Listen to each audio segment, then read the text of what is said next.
Imagina el silencio, un silencio antinatural. Estás acurrucado con tu familia en el sótano de tu casa, en una ciudad sitiada. Llevas semanas escuchando el ruido de la guerra afuera. Pero esta mañana, no hay nada. El silencio es más aterrador que los gritos. Finalmente, un guardia en la muralla se atreve a mirar. Y lo que ve es tan imposible, tan horrible y tan milagroso, que cambiará la historia para siempre. Esta es la historia de esa noche. Hola a todos y bienvenidos a Preguntas y Respuestas con un sacerdote. Conmigo, como siempre, el Padre Daniel.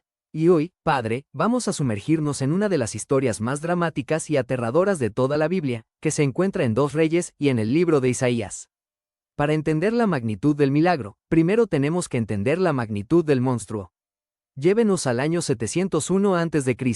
¿Quiénes eran los asirios y por qué el mundo entero temblaba ante ellos? Para entender a los asirios, no podemos pensar en un ejército convencional. Tenemos que pensar en la máquina de muerte y terror más eficiente que el mundo antiguo había conocido. Su política de Estado era la crueldad calculada. Los relieves que ellos mismos tallaron en sus palacios en Nínive y que hoy podemos ver en museos, nos muestran lo que hacían. Despellejaban vivos a los líderes enemigos, empalaban a los prisioneros en estacas fuera de las ciudades para que todos los vieran, creaban pirámides de cabezas humanas. No solo te conquistaban, borraban tu cultura, deportaban a tu gente y se aseguraban de que nadie, nunca más, se atreviera a desafiarlos. Y esta máquina de terror ya había arrasado con todo a su paso. Todo. El reino del norte de Israel, el reino hermano de Judá, ya había sido completamente destruido por ellos unos años antes. Sus 10 tribus fueron deportadas y desaparecieron de la historia, las famosas tribus perdidas de Israel. Ahora el rey asirio, Sennacherib, había descendido sobre el reino del sur, Judá.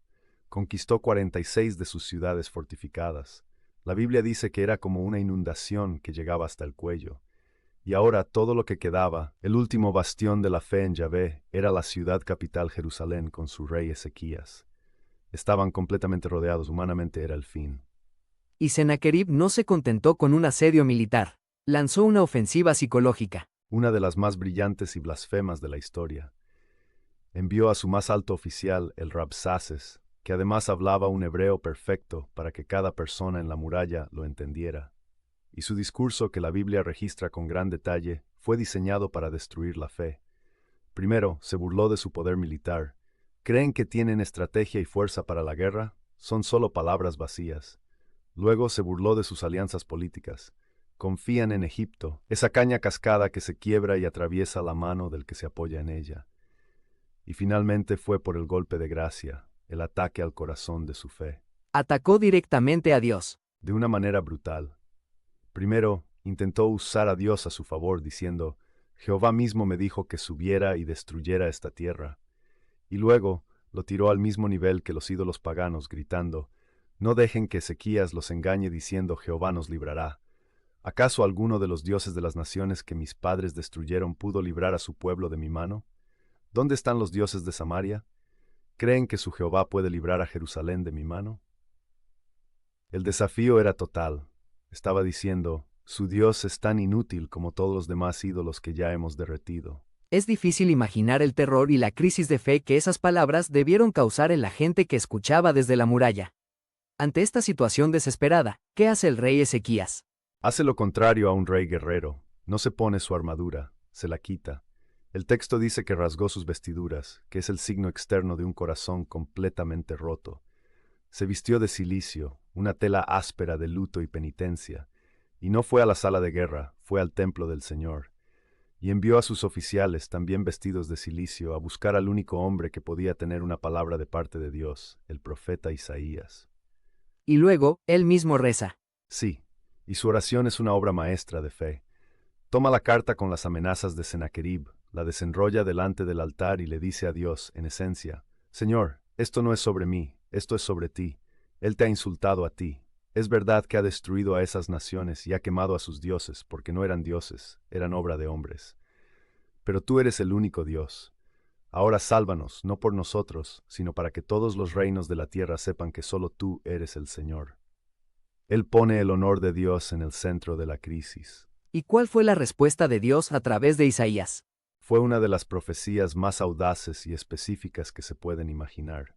Mientras 185,000 soldados acampaban afuera, listos para el asalto, Isaías le envía un mensaje a Ezequías de parte de Dios, que dice sobre Sennacherib: La Virgen hija de Sión te menosprecia, te escarnece, mueve su cabeza detrás de ti la hija de Jerusalén. Es Dios burlándose del rey más poderoso de la tierra. Y luego le da la promesa: no entrará en esta ciudad, ni echará saeta en ella. Por el mismo camino que vino, volverá, porque yo ampararé esta ciudad para salvarla, por amor a mí mismo y por amor a David mi siervo. La promesa estaba hecha, pero me imagino la noche en Jerusalén, la noche más larga de sus vidas. Afuera, el silencio de un ejército que se prepara. Adentro, el silencio de un pueblo que espera un milagro. Exactamente. Imagina a las familias en sus casas, abrazando a sus hijos, escuchando cada ruido, el olor del miedo, la tensión insoportable. Habían escuchado la profecía, pero sus ojos veían una realidad aterradora. Toda su existencia pendía de una promesa. Y entonces, en la quietud y la oscuridad de esa noche, mientras el campamento asirio dormía confiado, el cielo actuó. La Biblia lo narra con una simplicidad escalofriante en 2 Reyes 19:35. Y aconteció que aquella misma noche salió el ángel de Jehová, y mató en el campamento de los asirios a 185,000, y cuando se levantaron por la mañana, he aquí que todo era cuerpos de muertos. Después de una pausa, 185,000 hombres. En una noche, sin una batalla, sin que un solo soldado judío tuviera que luchar.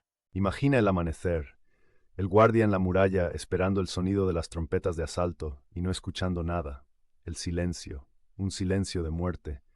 Y al mirar hacia el campamento ve, no un ejército preparándose para atacar, sino un mar de tiendas inmóviles, un cementerio, el ejército más poderoso del planeta, aniquilado por un solo ángel en silencio. E incluso el historiador griego Heródoto, que no era creyente, recoge una tradición sobre el ejército de Sennacherib en esa campaña, siendo diezmado durante la noche por una plaga de ratones que royeron sus arcos y sus escudos, dejándolos indefensos. Es un eco secular de una catástrofe divina. ¿Y qué pasó con Sennacherib? Se cumplió la profecía al pie de la letra. Humillado, con los restos de su ejército de élite, volvió a su capital, Nínive. Y tiempo después, mientras adoraba en el templo de su dios Nisroch, sus propios hijos lo asesinaron a espada y huyeron. El rey que desafió al Dios del cielo fue asesinado frente a su ídolo inútil. Padre, más allá de la historia épica, ¿cuál es la lección teológica y espiritual para nosotros hoy? La lección es monumental. Primero es sobre la soberanía de Dios. Nos enseña que los imperios, los políticos, las superpotencias van y vienen, parecen invencibles, pero son polvo en la balanza de Dios. Segundo, es sobre el honor de Dios. La batalla se volvió personal para Dios cuando el rey asirio blasfemó su nombre. Dios defiende su honor. Y tercero, y quizás lo más importante para nosotros, es sobre el poder de la oración humilde y confiada. Ezequías estaba en una situación imposible. No confió en su ejército ni en alianzas políticas. Se humilló, rasgó sus vestiduras y puso su causa enteramente en las manos de Dios. Y Dios respondió de una manera más espectacular de lo que nadie podría haber imaginado. Nos enseña que cuando enfrentamos nuestros propios ejércitos asirios, nuestra primera y más poderosa arma es ponernos de rodillas. Padre Daniel, gracias por narrarnos esta historia con tanto detalle y tanto drama. Gracias a ti por permitirme compartirla. Y a ustedes, si esta increíble historia de la intervención de Dios los ha impactado, los invito a ver nuestro video sobre la realidad de los ángeles y los demonios, y la guerra espiritual que nos rodea. Compártanlo con respeto en los comentarios.